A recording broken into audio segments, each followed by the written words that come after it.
మొన్న పవన్ కళ్యాణ్ విషయం మాట్లాడి మిథున్ రెడ్డి ఏదో భూములు ఆక్రమించినాడంటే ఆ ప్లేన్లో ఏరోప్లేన్లో పోతా చూస్తా అది ఇదని మాట్లాడతావా? నీ హయాంలో నువ్వు ఎంపీగా ఉన్నప్పుడు స్వయంగా మీ అన్న అయినటువంటి వైఎస్ మధు తొండూరు మండలంలో 200 ఎకరాలు ఆక్రమించాడు.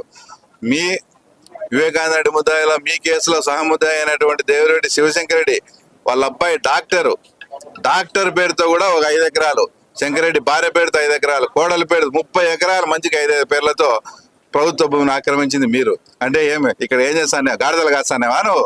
వాళ్ళు ఎన్ని ఎకరాలు కబ్జా చేస్తా అంటే నేను ఇట్లా అన్పార్లమెంట్ కూడా వాడను. ఈ మధ్య నువ్వు స్వయం బట్టావు, గేమ్ పెట్టావు అనే పదాలు ఆదినాటి గురించి మాట్లాడినావు కాబట్టి నేను ఈరోజు మాట్లాడాల్సి వస్తుంది. ఏం చేస్తానేవు?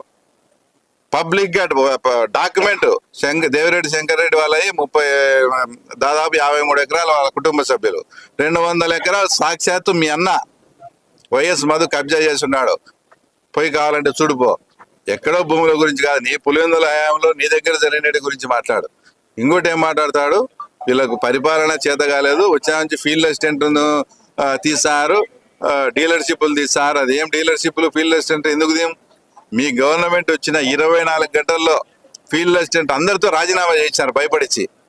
ఆ రోజు ఇంత టైం వరకు ఎన్ని మారినాయి, మీ గవర్నమెంట్ వస్తాను ఎన్ని మారినాయో చెక్ చేసుకో. ఫీల్డ్ అసిస్టెంట్లు, డీలర్షిప్లు, యానిమేటర్స్ ఎందుకు తీసేయం? మా కార్యకర్తల కోసం ఎంత దూరమైనా పోతాం.